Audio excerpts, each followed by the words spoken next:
twese dufise uko turemwe kandi dufise ico twaremewe. Turi abantu ariko turi abantu batandukanye. Ijambo ry'Imana rivuga ngo yatanze ingabire zitandukanye.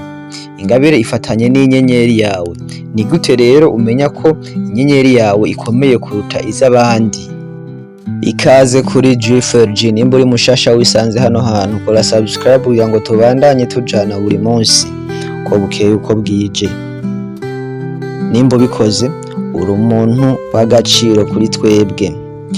Uyu munsi rero tugiye kuvuga ku bimenyetso bizokwereka ko inyenyeri yawe isumba iz'abandi canke inyenyeri yawe yaka cane kurusha iz'abandi.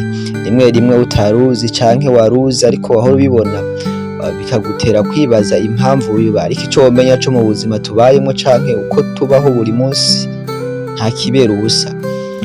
Buri munsi ikintu kigushikiye uzohore wicara wibaze impamvu cakubayeko n'impamvu bigenda uko biriko biragenda, haba hari impamvu vyinshi inyuma. Uyu munsi rero reka turabe ivyo bimenyetso, nawe niwisanga ufise ivyo bimenyetso uzomenya yuko inyenyeri yawe ikomeye cane kurusha iz'abandi bantu, canke uri mu mugwi w'abantu bafise inyenyeri zikomeye cane canke inyenyeri zaka cane kurusha iz'abandi.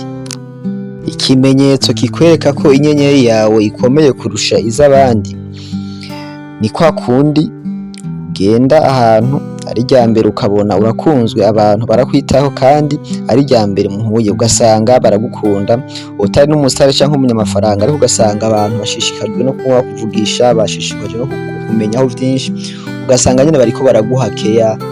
Washitse ahantu muri groupe y'abantu kandi abo bantu muri benshi mugabo ukabona wewe abantu bariko bahitamwo wewe bakuvugisha bavuga ngo uyu nawe ninde, ngo niwe, ugasanga abo bashishikajwe no kukumenya no kukumenya. Ico gihe iki ni ikimenyetso kikwereka yuko inyenyeri yawe ikomeye kuruta iz'abandi bantu.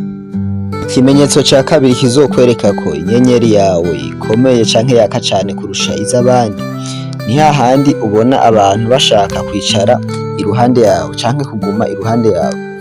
Uramaze kwibaza impamvu iyo uri mu bantu benshi hanyuma wewe ugahitamwo ahantu wicara, hanyuma wabona haheze akanya abantu batanguye kuza iruhande yawe bicaraho, ugasanga uko umwanya ugenda niko abantu batera baba benshi, wasanga uzungurutswe n'abantu benshi kandi ariwe watanguye kuhicara mu gihe utari bwahicara ata muntu n'umwe yari ahari. Ico kibazo uramaze kucibaza canke biramaze kukubako? Nimba iki kimenyetso kimaze kukubako mu buzima, niba mwagiye ahantu ugasanga muri abantu benshi muhagaze ahantu mugabo ukavuga ati bon ndarushe canke reka nje kwicara hariya ahantu, ukaja kwicaraho hama ukabona abantu bariko baraza, hagatangura kuza umwe, hatangura kuza uwa kabiri, ugasanga bamaze kuba benshi mu my groupe, mugabo uwundi yabikora agenda kwishira ku rundi ruhande ukabona nta n'umwe amukurikiye. Ahamenya yuko inyenyeri yawe nawe yaka cane canke ikomeye kurusha iz'abandi bantu. Ikimenyetso ca gatatu kizokwereka ko inyenyeri yawe ikomeye kurusha iz'abandi canke yaka cane kurusha iz'abandi ni ca gihe uvuga ibintu abantu bakakumva. Hariho abantu bafise inyenyeri yo gutwara, ndavuga kuba abashefu mu bintu. N'abantu iyo bahagurutse kuvuga abantu babumviriza bakabatega amatwi kandi abantu usanga babakurikirana cane. Nawe niwibaze impamvu bigenda gute abandi bahaguruke bavuge ikintu canke bavuga ibintu bizima vyubaka kurusha n'ivyawe, hanyuma abantu ntibabiteho canke ntibabahe umwanya wabo, ariko wewe wahaguruka ugatangura kuvuga abantu ukabona bose bariko barakumviriza, rimwe na rimwe bakagukomera n'amashi atari uko wavuze ibintu bikomeye cane kurusha aba mbere, ahubwo ugasanga basomwe n'ivyo wavuze mugabo ukabona abantu baragushigikiye canke abantu bariko barakumviriza. Naha nawe nivyashika uzomenye yuko ufise inyenyeri yaka cane canke inyenyeri ikomeye kurusha iz'abandi bantu. Ikimenyetso ca kane kizokwereka yuko inyenyeri yawe yaka cane canke ikomeye kurusha iz'abandi ni kwa kundi ukora ikintu ukabona kirakunze canke ukora ibintu ukabona birakunze. Handi usanga umuntu akora ibintu nawe wabijamwo ugasanga mu minsi mike biriko bigenda neza kumurusha. Kwa kundi usanga ari nk'umuntu akwinjije mu rudandazwa ugasanga ati ibintu bigenda uku, wewe wabijamwo inyuma y'iminsi mike canke inyuma y'amezi make ugasanga uriko wunguka gusumba naho undi yabikwinjizamwo, canke ugasanga wewe uko ubikora nta nguvu nyinshi ubishiramwo, mugabo yabishiramwo inguvu nyinshi ugasanga wewe niwe uriko uraronka inyungu nyinshi. Si ivyo kudandaza gusa, ni ibintu vyinshi usanga umuntu ajamwo canke abandi bamutwaramwo ugasanga wewe biriko birakunda cane, ugasanga abandi ingorane bahura nazo ugasanga bibagora ariko bitanakugora.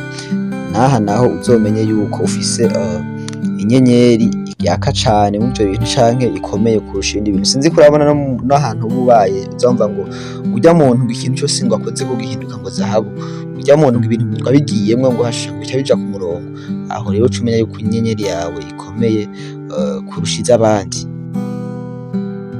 Ikimenyetso ca gatanu kizokwereka ko inyenyeri yawe yaka cane canke ikomeye kurusha iz'abandi bantu ni kwa kundi uhura n'umuntu iryambere canke uhura n'abandi iryambere ukabona barakwizeye cane kurusha n'abandi bantu, ugasanga wewe n'iryambere bakubonye murahuye mugabo ugasanga bariko barakwizera, bariko bakubwira ibintu vyabo canke ugasanga bariko banaguha n'ibintu vyabo ngo bafatire canke ubabikire, kandi wewe batazi yuko uri n'umwizerwa, batazi yuko uri n'umusuma, mugabo ukabona muri benshi bahisemwo wewe.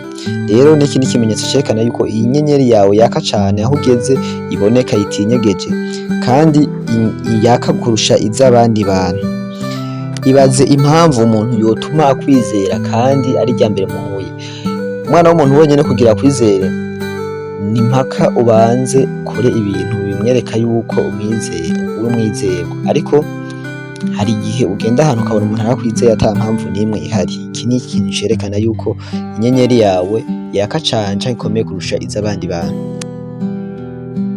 Ngibi ibimenyetso bizokwereka yuko inyenyeri yawe ikomeye canke yaka cane kurusha iz'abandi. Ibimenyetso nimba umaze kubibona mu buzima, menya yuko inyenyeri yawe idasanzwe, inyenyeri yawe ari iy'agaciro cane. Mwakoze kumviriza iki kiganiro. Jewe bumva ni Roy Drift kuri Drift.